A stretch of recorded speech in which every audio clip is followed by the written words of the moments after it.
So close. So close to your prediction, Shane. I mean, if he'd not hit a boundary of the final ball and instead gone for a single, I would have been spot on. 250 is what I said, but Australia have ended up with 253 for 7, which is the highest ever score in a final of an under-19 World Cup. Yep. India are staring at a record chase because in 1998 at Johannesburg, England chased 242 against New Zealand. They'll need to go 12 better. 12 better, which I think this is now uncharted territory in that sense. So, Raj Limbani was the star with 3 wickets. He showed good hostility, good pace first up. Also bowled stump to stump, which is why his 3 wickets stand out. But Harjas Singh, we are all saying, no, where would he step up? I mean, he stepped up in a big way. 54 of 64, 55 or 64 rather, 3 fours and 3 sixes. Hugh Wagan, again, 48 of 66, crucial knock. Harry Dixon, carrying on from that semi-final, hit a 50 there. Here he hit 42. But Oliver Peak, I mean, credit to this guy for being a big game player, because even in the semi-final, when Australia were losing wickets, Oliver Peak had held one end up. Raf McMillan didn't have a good score, but the same problem that plagues even the under-19 team and the Indian senior team, the inability to bowl out the tail, because or the lower order haunting you. Yeah. I think Oliver Peak's innings that has come 46 of 43 deliveries, I think that could be a really crucial one, because that has suddenly shifted the whole momentum. Somewhere down the line, Harjas Singh's knock, I would say that a very big contribution of that knock to take Australia to 253. But again, I would give more importance and relevance to Oliver Peak's score, because again, that momentum that Harjas actually built for the Australian side was carried forward, and that finishing touches that the Australian side needed, that psychological edge of that 242 and 250, crossing that line with 250, I think that could be a really big game changer. That could be the difference. And a left-hander hurting you in a major ICC knockout game. Where have we heard that before? I mean, Travis Head. Beth Mooney. Beth Mooney for the women's team and Travis Head in both things. Here you've had 2 left-handers who's basically taken the game away from you. And Trent Bolt. Of course, Trent Bolt with the ball in 2019. But here you've had Harjas Singh and you've had Oliver Peak. 2 left-handers ensure that they got you to a very good score on a wicket that is doing its slightly iffy at this point. Yeah, I mean that's the thing. Normally, if you look at 250 target in an ODI game, even at age group level, you won't say it's a big total.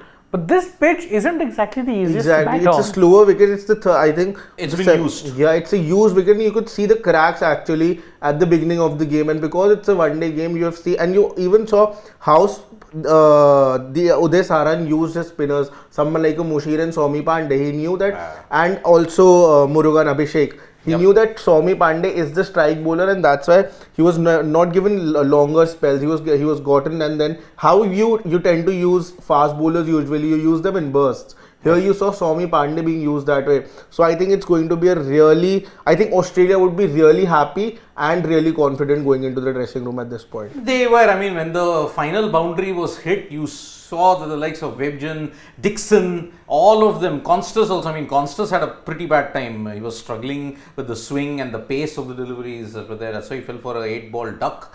But you saw the clapping that happened, and perhaps Australia knew, yes, we've probably crossed the psychological threshold of 250.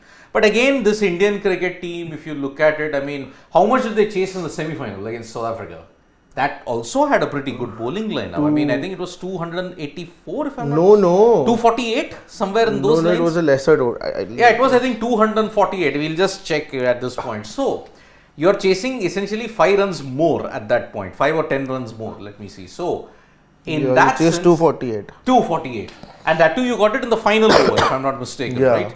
Final over, it's not going to be easy. And Benoni, if you looked at it, as the game progresses, it does become a bit difficult to bat on as the game progresses. Yes, Pakistan undid their hard work by not scoring well with the bat. I mean, 10-15 runs more, they could have easily defeated Australia.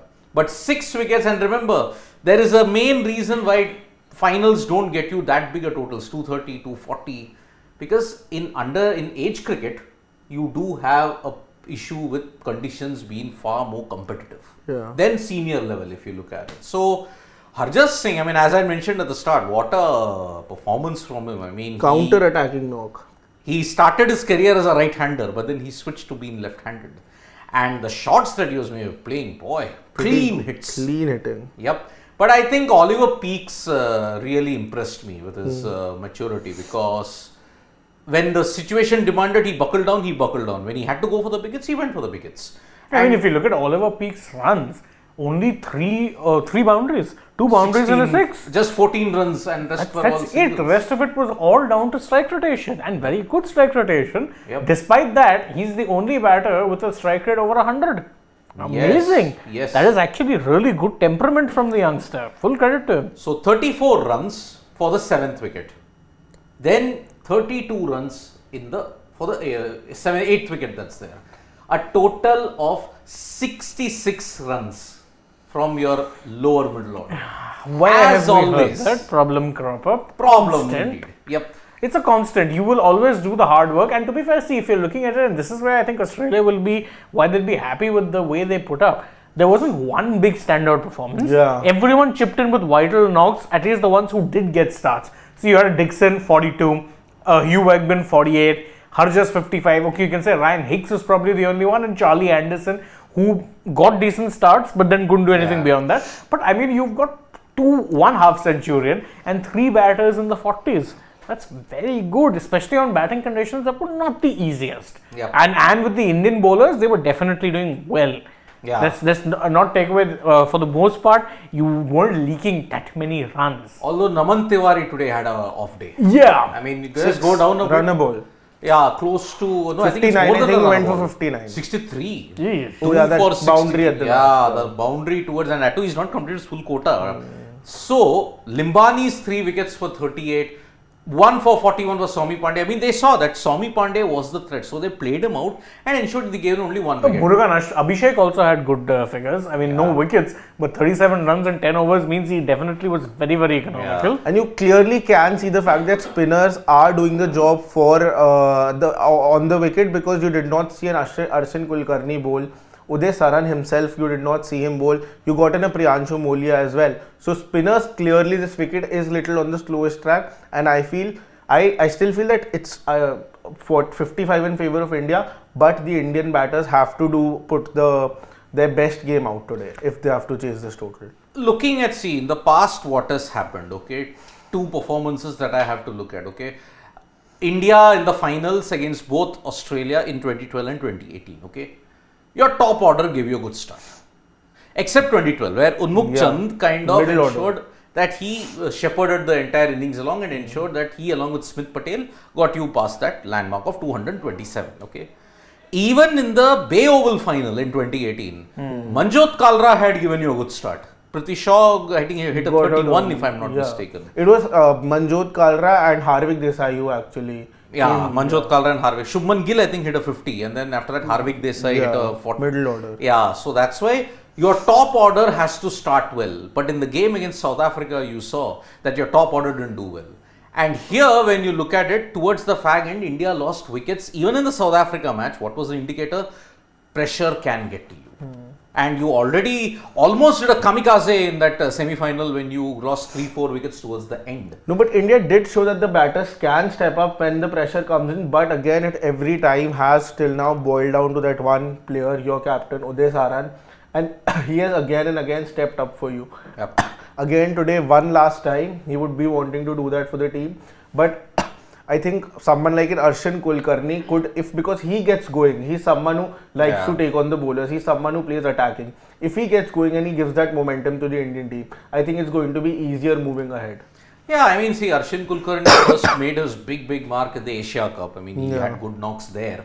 But ever since then, and he's got 1 century here as well, I think he's been struggling. And even him and Adarsh Singh both really. Adarsh A Singh lot also, of the yes. struggles of the Indian batting come from the top order.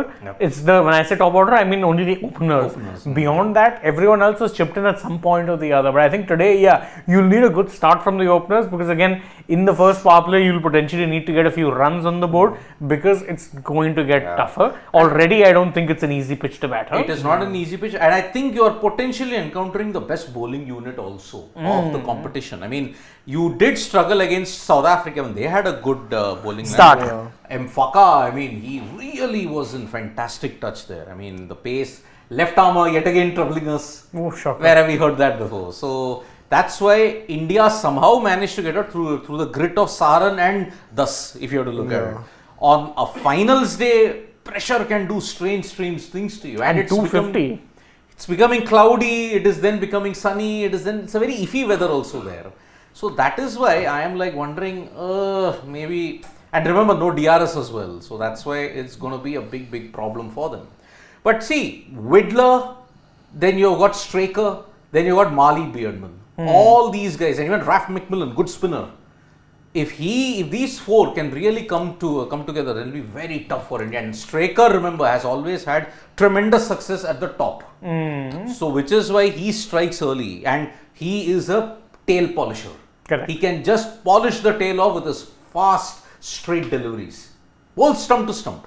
That's why Straker will be a tougher proposition took here. 6 wickets in the semi-final. 6 for 24, the best haul in a under 19 knockout ever. So, as I mentioned, the highest chase was 242 by England in Johannesburg. The Wanderers, which normally produces good wickets there also in 90s, 240 and all was a pretty good score. The steep total, if you're talking about the 90s, 240 was a very steep total. Yeah, at that point it definitely was. Yeah, if it was a 250, then it was equivalent to a 300. That was how it was. So, where do you think India might have potentially gone wrong? I mean, was Uday Saran's captaincy kind of taking a back seat? Because he allowed, if you look at it, the partnership of over 78 between Webjen and Harjas.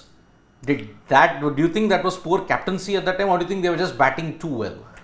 Bit of both. I think Uday at times where his captaincy could be seen was that maybe he didn't quite, when he had them on the mat, he didn't go for the killer punch.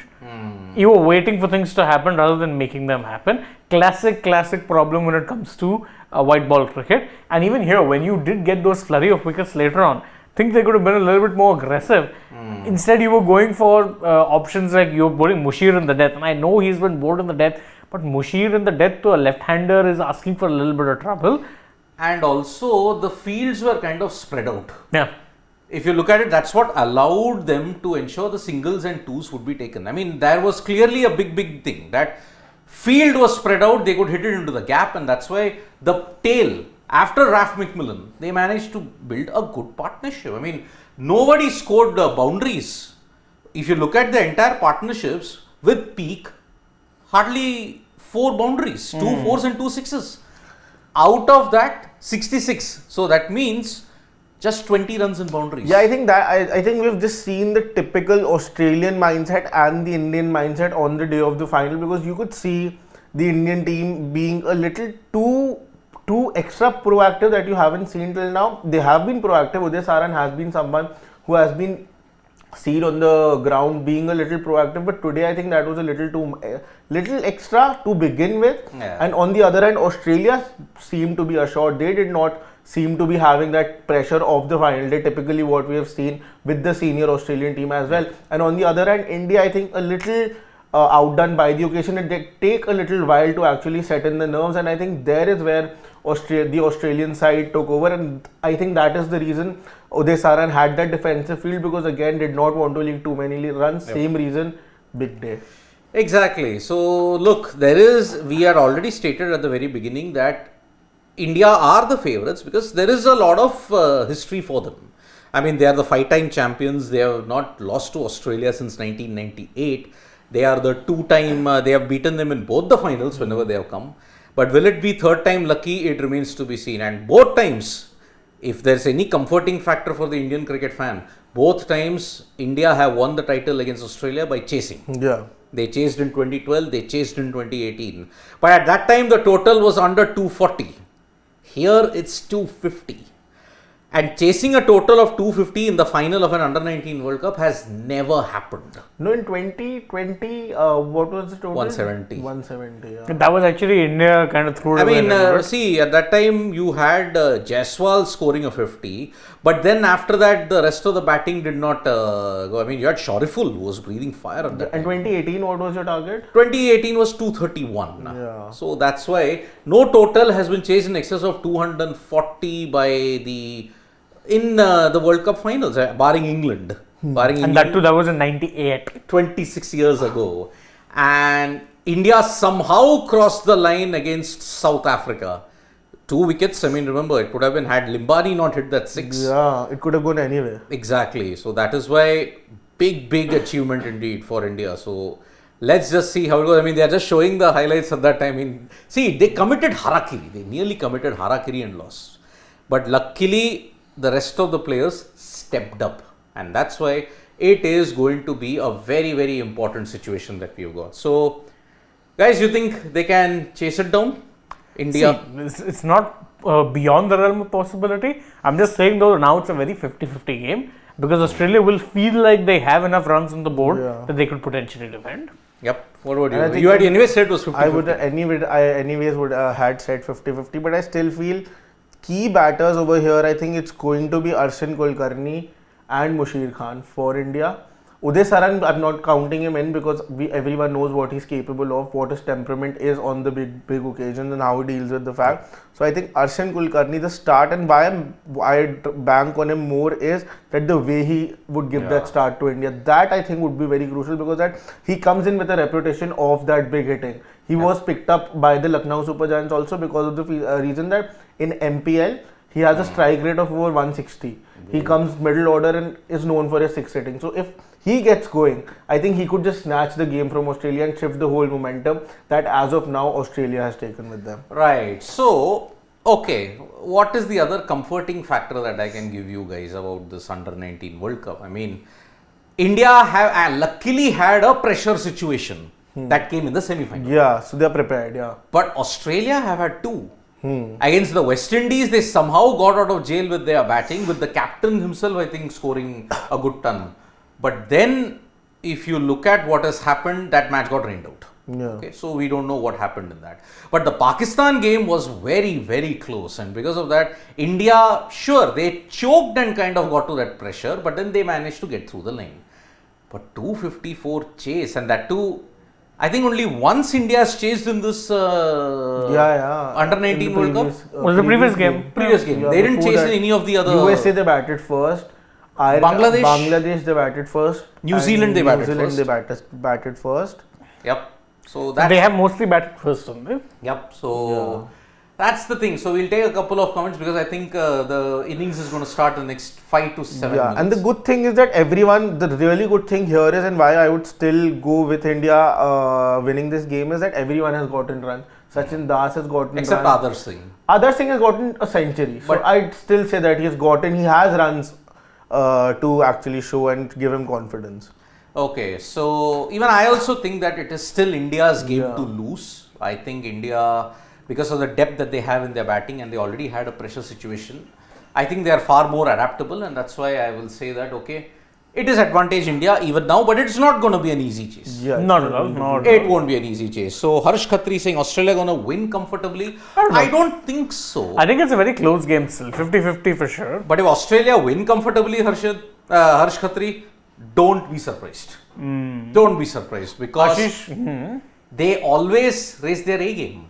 Ashish Dhar says India can potentially lose today given Australia's bowling attack. They need to be fearless, and Uday Saran is crucial. Of course, I mean the captain is the key at this point. Uday Saran is the key. Then you've got Sachin Das, who's No, but I wouldn't want that the key should be Uday Saran, and the reason for that is that he comes lower down the order. If it's going to be a pressure situation till then I think it would be a little worrisome for the Indian side. Vignesh Konar says, very sad, but the bitter truth is in under-19 cricket, Indian players are fearless and dominant in big games than in senior cricket, which should be other way around. Very unfortunate. That's not entirely wrong, Vignesh. It's not entirely wrong, but it's not entirely right as well. I mean, and it's too soon to actually say that. if you look at it, Vignesh, see, whenever India has lost the final, it's been kind of okay. They have given you a fight. Okay, 2006 was embarrassing because they lost in the final in a chase of 110. They were all out for 71. Okay, then you look at 2016. There you gave West Indies a fight, but then you lost. Quite a fight. 2020 also you gave a tough fight, and that's where you lost. But the totals at that time were not that great. As I have mentioned, even in the past, I think all of us have mentioned, under 19 World Cup, you have to take it with a very generous pinch of salt. Correct. Very generous, because see, an under 19 World Cup thing is not necessarily a reflection of how your senior team will also perform. Look at Australia. Your fearlessness and aggression is there right from the very beginning. It can backfire for them, it can not backfire for them in some occasions. Under 19, they anyway don't take the tournament that seriously. If you look at it, they have just won 3, and they said, okay, when was the last time somebody came from the under 19 setup to do really well for Australia? I'll argue that from the 2020 batch, perhaps Jake Fraser McGurk. But even he's only just started now. If you look at the others, because Australia's Sheffield Shield is quite competitive. Their domestics. Their domestic is quite competitive. Whether it be the Sheffield Shield, the Marsh Cup, they're all pretty competitive. Except the BBL to a certain extent. But again, I think their BBL, works for them because it instills a fearless mentality in them also. And it's not competitive because it collides with the Sheffield Shield, and that's why players who prioritize the red ball tend to. And not just that, the international players are not hardly ever available because it not only coincides with Sheffield Shield, but also their home international season. Yeah. So it's a bad time to be playing. Yep. But the players who do come through there, a lot of them have said that their stints in BBL have helped them sharpen their skills and Steve Smith, for example. Yeah. So, and again, look, Australia, whatever they have done, I mean, whatever way you look at it, they are the only team to have achieved the Grand Slam. In cricket, I mean, Grand Slam, senior team, if I look at it, they won the World Cup, they won the Champions Trophy, they won the World Test Championship, and the T20 World Cup. Also won the T20 World Cup. So that's the thing. I mean, I doubt that any team will take under 19 sixers that seriously, because by that logic, then India should have been dominating world cricket. But at a time when you've made 5 consecutive finals, basically, you've also been at a point where your ICC tournaments have dried up. Yep. So at the senior level, that is. So it doesn't really matter. Yep. And I think that also goes down to the fact that the Indian team still now luckily has a really good system for the age group cricket, and the facilities and the preparation, everything is done really nicely. Like we also mentioned that the Indian team was 3 weeks prior to the World Cup, was in South Africa. They played a triangular series there. Before that, came in playing the under 19 Asia Cup also, had a camp before that. So it's quite a long time since this team has been building towards the World Cup, and it's the whole system that the BCCI and everyone forms throughout to the gap of 2 years. Yep. Piyush Nandre is like saying, under 19 men or women, under 19 or men or women. Problem remains the same. Indian bowlers can't wrap tail quickly. I mean, we just discussed that 187 for 6 to 253 for 7. A total of 67 runs for 1 wicket. Could have stopped near 225. Exactly. I also wondered that why couldn't they wrap the tail up quickly? But you can't call Oliver Peak the tail. You can't. But then he's had partnerships with the rest. No, Raf McMillan went. But then after that, there was Charlie Anderson, and then there was also Tom Straker. Yeah. They were the That tail. is definitely the tail. So, yeah, I mean, I do agree. Why we conceded so much runs to Taylor in this England Test series? I mean, as I said, whenever India have failed, they have struggled to bowl the tail. So, that way. Nawal Singh, Australia doesn't have much variety in their bowling. Only seam bowlers. If India lose, it would be them buckling under pressure. Well, that doesn't matter. They will always build teams around their strengths. Yep. By the way, if you want a bit of medium pace bowling, I even saw Harjas Singh bowling. Yeah, he took a wicket also last time. He did. In the semi-final. So that's why. And Raf McMillan's also a decent bowler, but Straker and Widler, Callum Widler and Tom Straker, these two are the key. And Piyush Nandre, Maxwell tie century record to it. Absolutely. You can check that video out on Sports Today, which you have done, Piyush. Daniel M is saying another Australia win, maybe not. I mean, right now it's very 50-50. I do think India can chase it. Of course they can. Shot. I am from Kargil, Ladakh. Oh wow. Inshallah, India will win. Absolutely. We pray that it happens. So, yep, we are about to start in the next 2 minutes, 2 to 3 minutes. Okay. Ashish Dhar is saying, after IPL, is BCCI unable to discipline players? We are No, not no. getting into that, Ashish. Maybe some other time. I mean, let's just see. Dhanush, at least India under 19 team have won more trophies in the last 10 But that years. doesn't matter. No one cares about age group level sport. Cricket, senior sport is what matters. You know, Sharan, why we are looking at this with such, if you may look at it, passion and all this, because you are essentially clutching onto straws. The problem is because your senior team aren't winning all the major tournaments, you look at this as, oh, we have at least won something. But again, how does age level cricket matter? Then though you can go and say what is under 15, under 13, under 9s, then that's your clutching at straws. You are. So that's why, that's the thing, Dhanush, and that's why, see, we will take it to the pinch of, sure, a victory is a victory, a loss is a loss. We will be dissecting it with the same thing that we do every single time. But the broader picture doesn't suggest that your under 19 success has translated into senior success. No, that's true for any team. In fact, Australia have barely had that much kind of success, Yeah. but they still remain one of the top dogs. And England, till very recently, holders of both the ICC, ODI, and T20 World Cup, they don't have that much of a success story when it comes to They have under only 19. won one. Exactly. Only one under 19 World Cup. and So it that's- doesn't really matter. It really doesn't matter. So Daniel I'm saying Maxwell scored 2 T20 SMs against India and 2 against West Indies. Top T20 teams, not like Rohit who scored against, but Daniel. That's a whole different But discussion, wait, Daniel. he scored 2 against the West Indies. Didn't he score 2 against Sri Lanka and 1 against West Indies? I'll have to check. I'll have to check that. So that is Anyhow, why. Yep. the players are coming out to bat, so we will take our leave. What is it, Shashwat? Now 50-50. Now is par ya us par? Say. 55-45 in favor of India. Even I think India will win, but it will not be an easy game. Yeah, same. I will say it is 52-48 in favor of India. That's pretty. It is close because see, the total is like that 250. First time ever you'll be chasing. That in an under 19 World If Cup. it happens, it'll be spectacular. So we'll be joining you for the match end. Hopefully, India is lifting the trophy in about 3 hours' time. So from me, Shane, and Shashwat, it's bye bye. We'll be seeing you for the match end.